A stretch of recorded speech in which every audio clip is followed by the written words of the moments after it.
नमस्कार साथियों, किसान वाणी 90.4 FM से मैं विभा शर्मा। आज हम बात करेंगे जलवायु परिवर्तन और पोषण के संबंध में। आपको पता है हमारा घर का खाना हमारे लिए कितना लाभदायक होता है और इसी का महत्व जानने के लिए और जलवायु परिवर्तन में जो बदलाव आ रहा है, खाद्य पदार्थों की जो सुरक्षा है, उनका जो पोषण है, उस पर उसका क्या असर पड़ रहा है, मिट्टी की जो क्वालिटी, उसकी उर्वरता है और फसल की जो पैदावार है उसमें परिवर्तन आ रहा है, ये सारी बातों पर हम आगे भी चर्चा दोहराएंगे। जलवायु परिवर्तन और तापमान और ये जो मौसम का चक्र है, उसके बदलावों से ही हमारे पोषण पर सीधा सीधा प्रभाव पड़ता है और पड़ रहा है।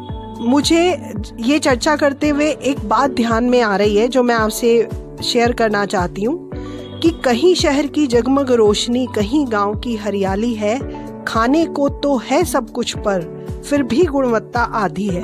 आपने देखा होगा हमारा देश, गांव, ढाणी, शहर, हम तरक्की कर रहे हैं, खूब तरक्की कर रहे हैं, खूब सब्जियां हो रही हैं, हरी हरी सब्जियां दिखती हैं, लेकिन जब हम देखते हैं कि इसके पीछे का सच क्या है कि उनकी पोषण, उनकी गुणवत्ता कम हो रही है। इसी संदर्भ में आज हम चर्चा करेंगे कि हम अपने बच्चों के स्वास्थ्य पर कितना ध्यान दे रहे हैं, कि वो किस तरह का खाना पसंद करते हैं, क्या खाना हम उनको दे रहे हैं, पैकेट फूड दे रहे हैं या फ्रेश खाना हम बना के दे रहे हैं। कुछ परिवार, कुछ बच्चे हैं जो इस चर्चा में शामिल हैं। आज हमारे बीच में है नन्हे मुन्ने बच्चे और एक उनकी माँ। अच्छा, मुझे बताओ आपका नाम क्या है?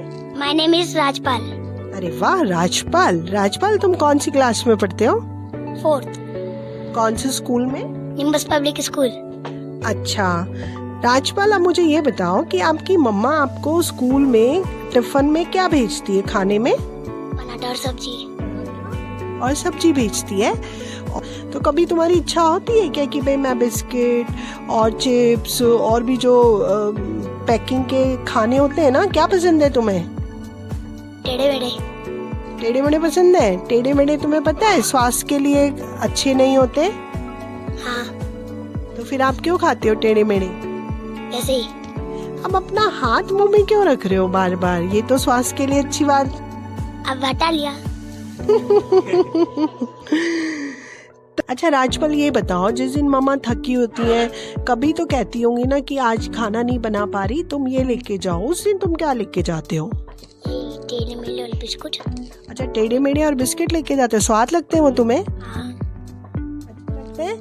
लेकिन तुम्हें पता है टेढ़े मेढ़े और बिस्किट तो बहुत हार्मफुल होते हैं, अच्छे नहीं होते शरीर के लिए। हाँ, नहीं होते शरीर के लिए। नहीं। फिर भी आपको अच्छे लगते हैं? हाँ।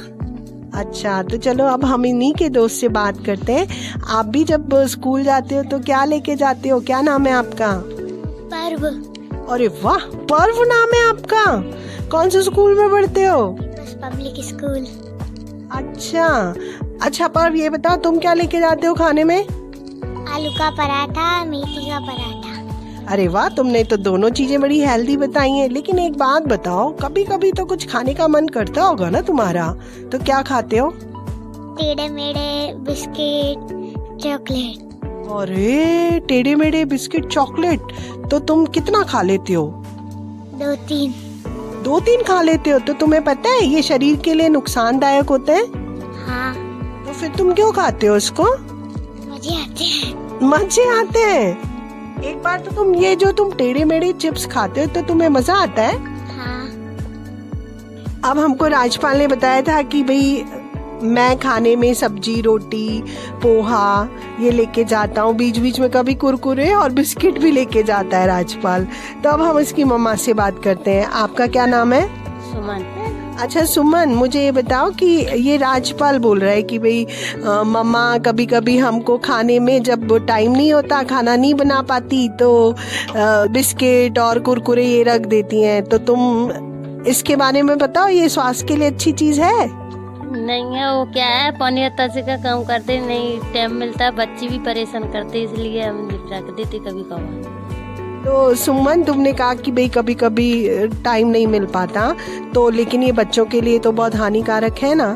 हाँ, या नहीं तो क्या करे, परेशान होते, ये चोरी भी परेशान करते, इसलिए रख देते। पैसे तो खाने बनाते, सब्जी रोटी पराठे कभी। आपको पता है जैसे जैसे मौसम बदल रहा है तो जो हम खाना खाते हैं उनके अंदर के जो तत्व होते हैं वो कहीं ना कहीं कमजोर पड़ते जा रहे हैं, ऐसा आपको लगता है? तुम्हें लगता है ऐसा कि भाई चीजों का स्वाद बदल रहा है, सब्जियों का स्वाद बदल रहा है? हाँ, टेस्ट ही नहीं मिलता सब्जियों में, बनाते ना कौन है तो टेस्ट नहीं मिला तो बाहरों की चीजें खा लेते। हाँ बिल्कुल, सुमन सही कह रही है कि अब वो स्वाद ही नहीं आ रहा है कि बाहर की चीज़ों में, सब्जियों में उनका पोषण खत्म हो रहा है। तो हमें इनसे निपटने के लिए क्या करना चाहिए? हमारे खाद्य पदार्थ हैं उनके अंदर जो तत्व हैं वो उसमें बने रहें, मौजूद रहें, तो उसके लिए हमें क्या कोशिश करनी चाहिए? पालक की सब्जी उबालनी नहीं चाहिए, ऐसी सब्जी बना उबली सब्जी और पालक की। हाँ, ये सुमन ने बहुत अच्छी बात बताई। इन्होंने अपने हिसाब से इस बात को बताया कि जब भी हम कोई सब्जी बनाए तो उसको उबालना नहीं चाहिए, उसके पोषक तत्व खत्म हो जाते हैं। जैसे पालक की सब्जी है, उसको धो, काटो और बनाओ। तो ये थी सुमन जिन्होंने अपने विचार व्यक्त किए। धन्यवाद सुमन। नमस्कार श्रोताओं, 90.4 FM किसान वाणी कोटा से मैं संजय बात कर रहा हूं। आज हम न्यूट्रिशन पर क्या प्रभाव पड़ता है जलवायु परिवर्तन का, उस पर आज हमारे साथ हैं डॉक्टर सुनीता योगी, जो कि MS गायनी हैं और निसंतानता विशेषज्ञ हैं, स्त्री रोग विशेषज्ञ हैं और इन्होंने सुपोषित माँ अभियान में समन्वयक के रूप में काम किया है। और जो कुपोषण मुक्त कोटा जो अभियान था, सुपोषित माँ अभियान, उस पे बहुत ही एक तरह से नेतृत्व किया और बहुत सारी महिलाओं को इस हेतु इन्होंने जागरूक किया। हम जानते हैं मैडम, ये जलवायु जो परिवर्तन अभी हो रहा है, क्लाइमेट चेंज, इसका कुपोषण से क्या लेना देना होता है और इसका न्यूट्रिशन पर क्या प्रभाव पड़ता है? नमस्कार, बहुत बहुत धन्यवाद कि आपने हमें इस विषय पे बोलने के लिए चयन किया, क्योंकि कुपोषण का जो विषय है, देखिए इसमें एक महिला रोग विशेषज्ञ का तो योगदान है ही सही, और पोषण जहाँ तक रिलेटेड होता है तो इसमें हमारी जो मैडम है दीप्ति शर्मा जी, तो डाइटिशियन और जो न्यूट्रिशन जिसको कहते हैं, उनका भी बहुत बड़ा रोल है। तो जैसा कि आपने बोला, एक अभियान चला था जिसका अभी तीसरा चरण चल रहा है, और शुरू के जो 2 चरण थे, प्रथम चरण और द्वितीय चरण, जिनमें कि कुपोषित महिलाओं को फोकस किया गया था। तो माननीय हमारे जो अध्यक्ष महोदय हैं, उनके प्रेरणा से हम लोगों ने किया था इस काम को। और कुपोषित महिलाएं जो हैं, और एक बहुत ही अच्छा विजन था इसमें अध्यक्ष महोदय का कि भारत में जो जिसको कहते हैं कि मैटरनल मॉर्टिलिटी और दूसरी होती है इन्फेंट मॉर्टिलिटी, मतलब मातृ मृत्यु दर कितनी है और शिशु मृत्यु दर कितनी है। तो अभी भी भारतवर्ष देख लीजिए, क्योंकि हम राजस्थान में रहते हैं, तो राजस्थान को फोकस करके अगर हम बात करेंगे तो शिशुओं की जो अकाल मृत्यु होती है वो अभी भी राजस्थान का आंकड़ा दूसरे राज्यों के कंपैरिजन में, जैसे केरल, तमिल, उनके कंपैरिजन में राजस्थान में ये आंकड़ा बहुत ज़्यादा है। अब शिशुओं की मृत्यु जो होती है, कई बार हम देखते हैं कि नवजात शिशु हैं, और जैसे ये एक सात्विक सत्य है कि भाई सभी जनता को भी ये पता है, डॉक्टर्स को, पेशेंट्स को भी, कि जो गर्भावस्था है उसको एक कॉमन भाषा में हम कहते हैं कि 9 महीने की होनी चाहिए, है ना, और मेडिकल की भाषा में हम इसको 40 हफ्ते का मानते हैं। लेकिन कुपोषण का जो प्रभाव पड़ता है, आप ये देखिए, 7मासी डिलीवरी जैसे हम सुनते हैं, प्री मेच्योर डिलीवरीज हो जाती हैं। तो कोई ज़रूरी नहीं होता कि महिला की डिलीवरी 40 हफ्ते पूरी होने पे हो, 9 महीने पे हो, 7 महीने पे डिलीवरीज हो जाती हैं, 7.5 पे हो जाती हैं, 8 महीने पे हो जाती हैं। तो आज का जो विषय हम फोकस करेंगे कि पोषण का क्या प्रभाव पड़ रहा है महिला पे और उसके गर्भ शिशु पे, और पैदा होने के बाद क्या होता है कि सीधा सा ये है कि जल और वायु, हम जिस एटमॉस्फेयर में रह रहे हैं, जो हम खा पी रहे हैं, और वो सीधा सीधा ये है कि जो हमारे चारों तरफ एनवायरनमेंट है, उसी का सीधा असर हमारे स्वास्थ्य पे आ रहा है। अब पोषण किससे रिलेटेड है? पोषण का मतलब क्या होता है कि शाब्दिक अर्थ ये नहीं है कि जो हम खाना खा रहे हैं वही पोषण है। पोषण का अर्थ है कि एक स्वच्छ हवा हम लें, एक स्वच्छ जल हम लें, स्वस्थ हवा लें। अब आप देखिए कि जैसे जलवायु है, तो आप ओवरऑल अगर पोषण का करेंगे तो जैसे माताएं हैं वो ग्रसित हो रही हैं इन चीज़ों से। एक जो न्यूट्रिशन का पॉइंट है, भोजन, तो उनको जो एक परफेक्ट डाइट होनी चाहिए, वो न्यूट्रिशन तो उसमें कम है ही सही। एक दूषित हवा का भी वो ग्रहण कर रही है, एक दूषित जल भी अगर वो ले रही है। जैसे एक एग्जांपल के तौर पे हम बताएं कि हम जैसे मान लीजिए एक जनरल पेशेंट का अगर एक्सरे करवाते हैं, तो उसमें एक पैरामीटर डिसाइड होता है कि इस पैरामीटर से ज़्यादा एक्सरे की रेज नहीं पड़नी चाहिए बॉडी पे, क्योंकि उसका साइड इफेक्ट आता है। और इसी तरह से क्या होता है कि जैसे वायु में अगर कोई दूषित कण है, जैसे कार्बन डाइऑक्साइड की मात्रा ज़्यादा है या ये वाहनों से निकलने वाला धुआं ज़्यादा है, जैसे जलवायु है, तो वायु में अगर ये जिनको पॉल्यूटेंट कहते हैं, अगर पॉल्यूटेंट की मात्रा बढ़ जाती है तो सीधा सीधा ये है कि गर्भवती महिला हो चाहे नॉर्मल महिला हो या पुरुष हो, उस हवा को अगर वो ग्रहण करता है तो ऑब्वियसली उसकी जो ऑक्सीजन कैरिंग कैपेसिटी होती है वो भी कम हो जाती है। तो जो सबसे मोटा कारण होता है पोषण पे वो तो हीमोग्लोबिन का ही होता है, एनीमिया का ही होता है। तो ओवरऑल जो ऑक्सीजन जो हमारे ब्लड में है उसमें जो ऑक्सीजन ग्रहण करने की क्षमता होती है वो भी थोड़ी कम हो जाती है। दूसरा पॉइंट अगर हम जल का देखें तो आप देखिए कि बहुत सारी महिलाएं जैसे झुग्गी झोपड़ियों में जो रहती हैं, स्लम एरिया में जो रहती हैं, या एक नॉर्मल मध्यम वर्गीय महिला है, अगर वो पानी का क्वालिटी नहीं मेंटेन होता है तो उसको जल जनित बहुत सारी बीमारियां होने का भी डर रहता है। अब अगर वो दूषित जैसे पॉल्यूटेंट वाला एयर ले रही है या पॉल्यूटेंट वाला वाटर ले रही है तो उससे क्या होगा कि उसको ऑब्वियसली डिजीज तो होंगी और उन डिजीज का क्या इफेक्ट आता है, माँ के खुद के स्वास्थ्य पे आता है। अभी हमने कितनी सारी महिलाएं ऐसे देखते हैं जो कि अंडर वेट होती है, 40 किलो की महिला होती है, 35 किलो की महिला होती है, और वो गर्भस्थ होती है ना बच्चा, उसको ये जानकारी भी नहीं होती कि कितना वजन होने पे मुझे गर्भ धारण करना चाहिए, कितना वजन होने पे ये सब करना चाहिए। तो ये सारा क्या होता है कि कोई भी चीज़ जिस एनवायरनमेंट में हम रह रहे हैं ना, वो ऐसा नहीं होता कि जल को अलग कर दिया जाए, वायु को अलग कर दिया जाए। स्वास्थ्य की एक विशिष्ट साइकिल है जो कि पूरे वायुमंडल में है। अगर स्वस्थ हवा हमें मिलेगी, स्वस्थ जल हमें मिलेगा तो ऑब्वियसली अच्छा न्यूट्रिशन हमें मिलेगा। अच्छा, दूसरा एक पॉइंट मैं ये फोकस करूँगी, जैसे अभी फर्टिलाइजर्स हैं, है ना, जैसे फसलें जो पैदा होती हैं, चाहे वो विंटर वाले सीजन की हो चाहे गर्मियों की सीजन की हो, उसमें जो पोषक तत्व होने चाहिए, क्योंकि आज सप्लीमेंट्स लेने की जरूरत क्यों होती है, क्योंकि अब जैसे गेहूं की फसल देख लीजिए, तो एक होता है ना कि पीक जब विंटर आती है, उस पीक विंटर पे न्यूट्रिशन का जो मैक्सिमम जो वैल्यू होनी चाहिए उसमें, वो अब चाहे खरीफ की फसल हो चाहे रबी की फसल हो, उसमें क्योंकि फर्टिलाइजर्स की मात्रा तो बढ़ती ही जा रही है ना। और फर्टिलाइजर ठीक है, एक ऑप्टिमल उसकी कंसंट्रेशन होनी चाहिए, ऑप्टिमल कंसंट्रेशन में अगर वो लेते हैं तो कोई दिक्कत नहीं आती है, लेकिन more than this optimal concentration अगर वो फर्टिलाइजर जा रहा है उन फसलों में, तो क्या होता है कि इस तरह के फर्टिलाइजर पेस्टिसाइड्स जिनको हम नॉर्मल भाषा में कहते हैं, तो इसका स्वास्थ्य पे बुरा प्रभाव पड़ता है।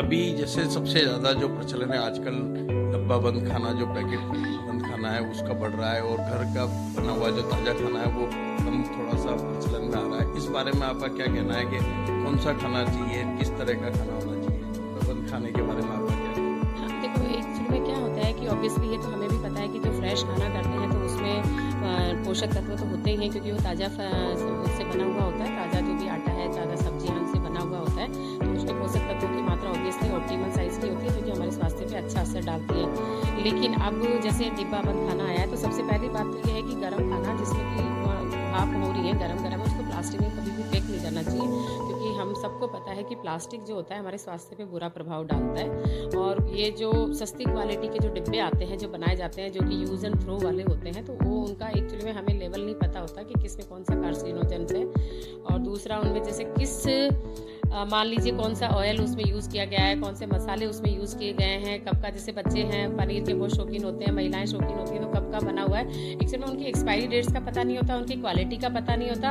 और दूसरा जो सबसे मोस्ट इम्पोर्टेंट है, वो जो डिब्बा जिससे वो बना हुआ होता है उसमें कितने कार्सिनोजेंस हैं, इनकी कोई क्वालिटी डिफाइन नहीं की है, कोई स्टैंडर्ड क्राइटेरिया इन डिब्बों के लिए नहीं बनाया गया।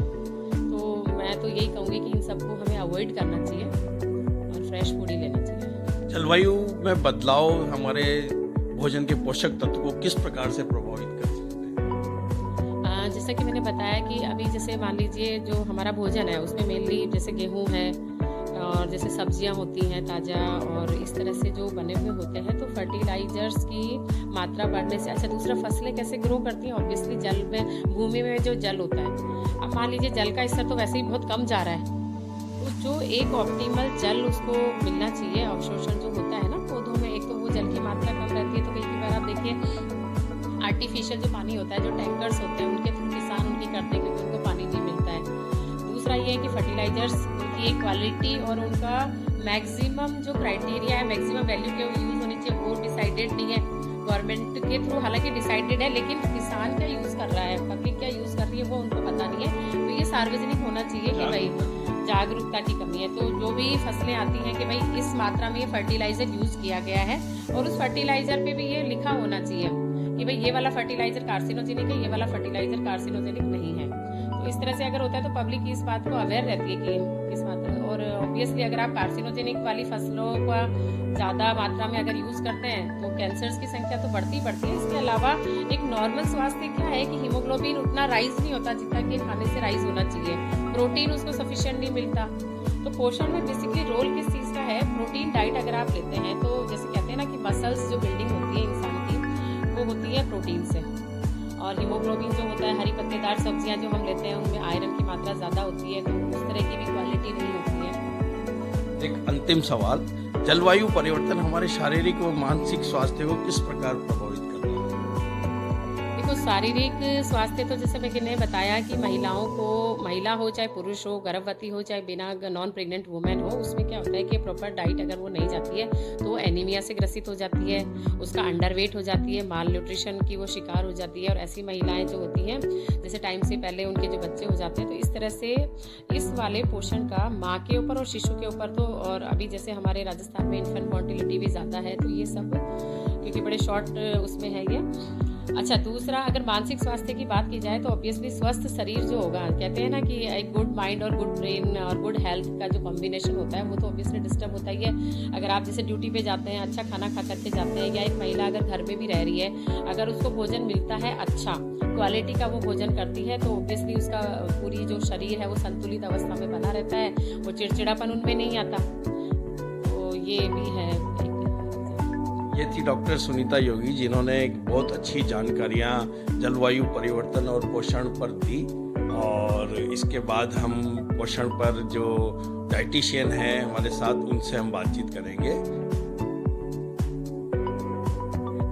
आज आपने सुना डॉक्टर सुनीता योगी को, जिन्होंने जलवायु परिवर्तन पर पोषण के प्रभाव को बहुत अच्छे तरीके से हमारे साथ साझा किया, जिन्होंने हमारे रेडियो के सदस्य संजय वर्मा से बातचीत करके बताया कि किस तरह से हम अपने शरीर को स्वस्थ रख सकते हैं इस तरह के जलवायु परिवर्तन के प्रभाव से। और यदि आपको ज़्यादा जानकारी चाहिए तो 9982224724 पर अपने विचार व्यक्त कर सकते हैं, और किसानवाणी रेडियो 90.4 FM सम्राट होटल के पीछे नयापुरा कोटा पर इस पते पर लिख सकते हैं। धन्यवाद।